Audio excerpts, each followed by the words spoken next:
KIIFB masala bond കേസിൽ enforcement ഡയറക്ടറേറ്റിന് വീണ്ടും തിരിച്ചടി. മുഖ്യമന്ത്രിക്കും മുൻ ധനമന്ത്രിക്കും നൽകിയ കാരണം കാണിക്കൽ നോട്ടീസും ഹൈക്കോടതി തടഞ്ഞു.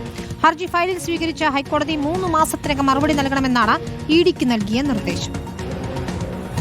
കിഫ്ബിക്ക് ഇഡി നൽകിയ നോട്ടീസ് തടഞ്ഞതിന് പിന്നാലെയാണ് സമാന ആശ്വാസം മുഖ്യമന്ത്രിക്കും ഹൈക്കോടതി നൽകിയത്.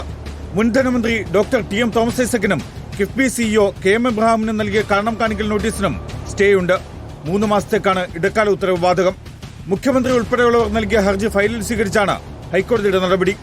ഇഡിയുടെ അഡ്ജുഡിക്കേറ്റിംഗ് അതോറിറ്റി നൽകിയ കാരണം കാണിക്കൽ നോട്ടീസിൽ 3 മാസത്തേക്ക് തുടർ നടപടികൾ പാടില്ല. ഹർജികളിൽ ഇഡി 3 മാസത്തിനകം മറുപടി നൽകണം. നോട്ടീസ് അയച്ച ഇഡി നടപടി നിയമവിരുദ്ധവും വസ്തുതാവിരുദ്ധവുമാണെന്നാണ് മുഖ്യമന്ത്രി ഉൾപ്പെടെയുള്ളവരുടെ വാദം. വികസന പദ്ധതികൾക്കായി സർക്കാർ ഭൂമി ഏറ്റെടുക്കുന്നത് റിയൽ എസ്റ്റേറ്റ് കച്ചവടമല്ല.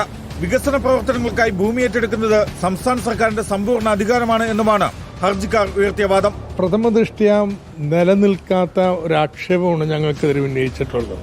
എന്തിനാ ഇങ്ങനെ ഇല്ലാത്ത കേസുകൾ ഉണ്ടാക്കിക്കൊണ്ടിരിക്കുന്നത്? അതേസമയം സിംഗിൾ ബെഞ്ചിന്റെ സ്റ്റേ നടപടി ചോദ്യം ചെയ്ത് ഇഡി നൽകിയ അപ്പീൽ ഹൈക്കോടതി നാളെ പരിഗണിക്കും.